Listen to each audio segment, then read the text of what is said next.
5ویں رات ہوئی تو اس کی بہن نے کہا اگر تجھے نیند نہ آتی تو وہ اپنی کہانی بیان کر ڈال۔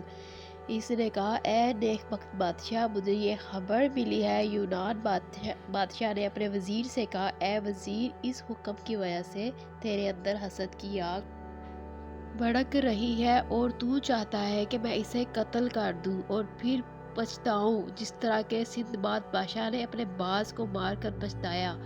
وزیر نے کہا بادشاہ سلامت، اگر آپ اجازت دیں تو میں پوچھوں کہ یہ کیا قصہ ہے؟ سندباد بادشاہ کی کہانی۔ بادشاہ نے کہا خدا بہتر جانتا ہے، لیکن لوگ کہتے ہیں کہ فارس کے بادشاہوں میں سے ایک بادشاہ تھا۔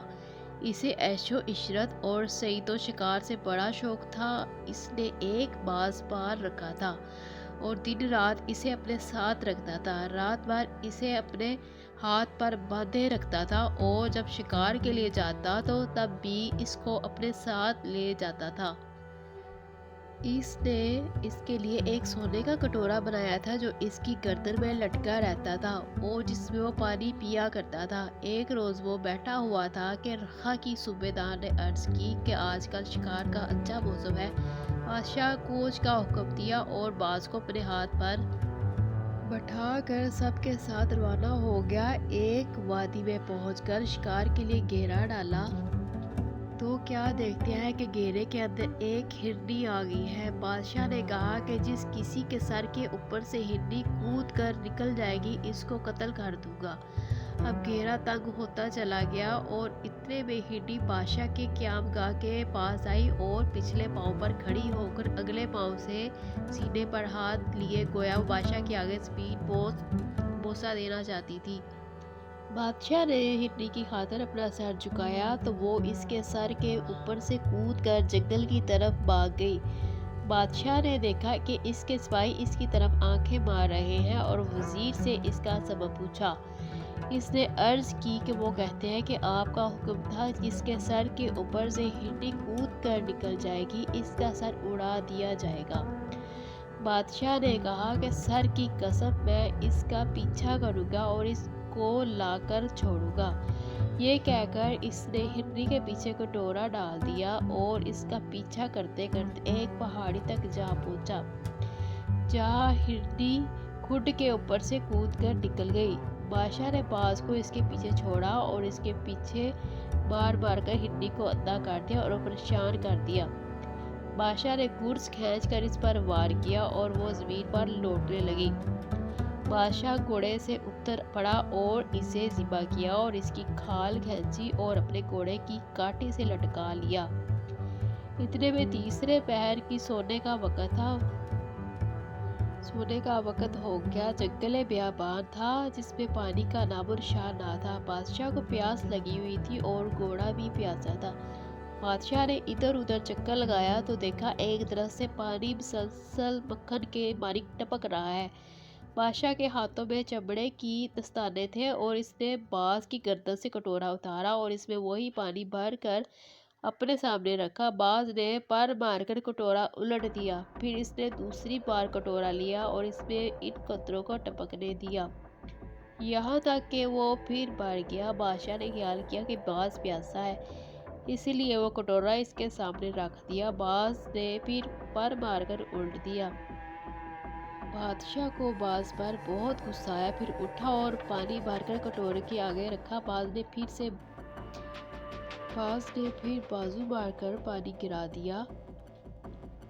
بادشاہ نے کہا اے منحوس چڑیا، خدا تجھ سے سمجھے، نہ تو نے مجھے پانی پینے دیا اور نہ گھوڑے کو اور نہ خود پیا۔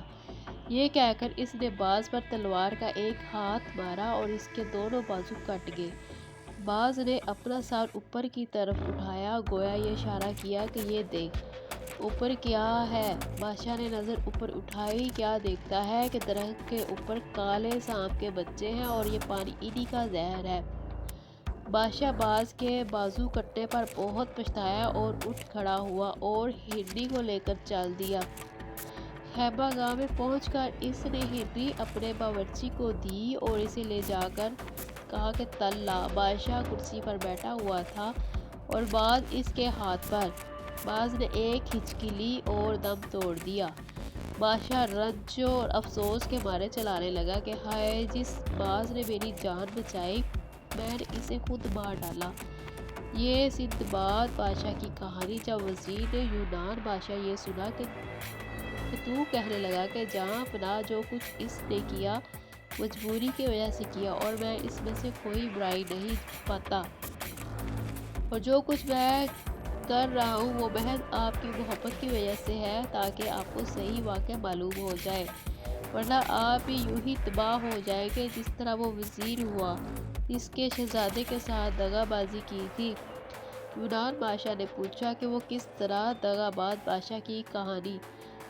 وزیر نے کہا، جہاں پناہ سنیے، ایک بادشاہ تھا، اس کا ایک وزیر تھا، وہ ایک شہزادہ اور شہزادے کے صید و شکار کا بڑا شوق تھا اور اس کے باپ کا وزیر اس کے ہمراہ تھا۔ راہ میں انہیں ایک بڑا جنگلی جانور دکھائی دیا تو اس نے کہا، لیجیے وہ جنگلی جانور ہے، اس ماریے۔ شہزادہ نے اس کا پیچھا کیا یہاں تک کہ وزیر کی نظر سے غائب ہو گیا اور جانور اس کی نظر سے غائب ہو کر جنگل میں چلتا ہوا کچھ پتہ نہ ملا کہ وہ کہاں چلا گیا۔ اب وہ کیا دیکھتا کہ راہ کے کنارے ایک نوجوان لڑکی بیٹھی رو رہی ہے۔ شہزادے نے پوچھا کہ تو کون ہے؟ اس نے کہا کہ میں ہندوستان کے ایک راجا کی بیٹی ہوں، میں اس جنگل میں سفر کر رہی تھی کہ مجھے نیند آ گئی اور بے ہوشی کی حالت میں اپنی سواری سے گر پڑی اور اب اکیلی پریشان پھر رہی ہوں۔ یہ سن کر شہزادے کو بہت ترس آیا اور اسے اپنی سواری پر اپنے پیچھے بٹھا لیا اور آگے چل دیا۔ جب وہ ایک کھنڈر کے پاس پہنچے تو لڑکی نے کہا، اے آقا، میں اپنی حاجت رفع کرنا چاہتی ہوں۔ شہزادے نے اسے کھنڈر کے قریب اتار دیا۔ جب اسے وہاں دیر لگی تو شہزادہ سمجھا کہ بڑی سست ہے اور فوراً اس کے پیچھے پہنچا تو وہ اس سے واقف نہ تھا، لیکن یہاں آ کر اسے معلوم ہوا کہ وہ ایک چڑیل ہے۔ وہ اپنے بچوں سے کہہ رہی تھی، اے بچوں، آج میں تمہارے لیے ایک موٹا تازہ نوجوان لائی ہوں۔ انہوں نے کہا کہ اماں ضرور لا تاکہ ہم اسے اپنے پیٹ کے اندر چرنے بھیجیں۔ جب شہزادے نے اس کی باتیں سنی تو اسے اپنی موت آنکھوں کے سامنے نظر آئی۔ اس کے پٹھے تھر تھرانے لگے، اپنی موت سے ڈرا اور جھٹ واپس آ گیا۔ اتنے میں چڑیل بھی باہر آئی اور دیکھا کہ وہ ڈر کے مارے کانپ رہا ہے اور کہا کہ تو کیوں ڈر رہا ہے؟ نوجوان نے جواب دیا، میرا ایک دشمن ہے اور مجھے اس سے ڈر لگتا ہے۔ چڑیل نے پوچھا، وہ کون ہے؟ شہزادہ خاموش رہا، پھر پوچھا کہ لیکن وہ خاموش رہا۔ چڑیل نے کہا کہ تو اپنے آپ کو شہزادہ کہتا ہے نا؟ تو اس نے کہا، ہاں۔ چڑیل نے کہا کہ تو اسے روپیہ پیسہ دے کر راضی کیوں نہیں کر لیتا؟ اس نے کہا، وہ روپے پیسے سے راضی نہیں ہوتا بلکہ جان مانگتا ہے، میں اپنے آپ کو مظلوم سمجھ کر اس سے ڈرتا ہوں۔ اس نے کہا، اگر اپنے آپ کو مظلوم سمجھا اس سے ڈرتا ہوں۔ اس نے کہا، اگر اپنے آپ کو مظلوم سمجھتا ہے تو خدا سے مدد مانگ کہ وہ تجھے مخدوش دشمن کے شر سے بچا لے۔ شہزادہ مسلسل یہی دعا کرتا رہا۔ شہزادے نے ایسا اپنا سر اٹھایا، آسمان کی طرف اٹھایا اور دعا مانگنے لگا، خداوند جو پریشان حالوں کی دعا قبول کرتا ہے اور برائیوں کو دور کرتا ہے، اے میرے مولا، مجھے دشمن پر فتح دے اور اس سے میرا پیچھا چھڑا دے، تو جو چاہے کر سکتا ہے۔ جب چڑیل نے اس کی دعا سنی تو وہ چلتی ہوئی شہزادے نے اپنے باپ کے پاس واپس آیا اور وزیر کا سارا حال ماجرا بیان کیا۔ بادشاہ نے وزیر کو بلایا اور اسے قتل کر دیا۔ جہاں پناہ، اگر آپ بھی اس حکیم پر بھروسہ کریں گے تو وہ بھی آپ کو بری موت مارے گا، جیسے آپ نے مکرم بنایا جس کے ساتھ بھلائی کی، وہ آپ کو مارنے کے پیچھے ہاتھ دھو کر پڑا ہے۔ آپ کو معلوم ہے کہ اس نے ایک دعا آپ کے ہاتھ میں دی اور بیرونی آلات سے آپ کا اچھے ہوں گے۔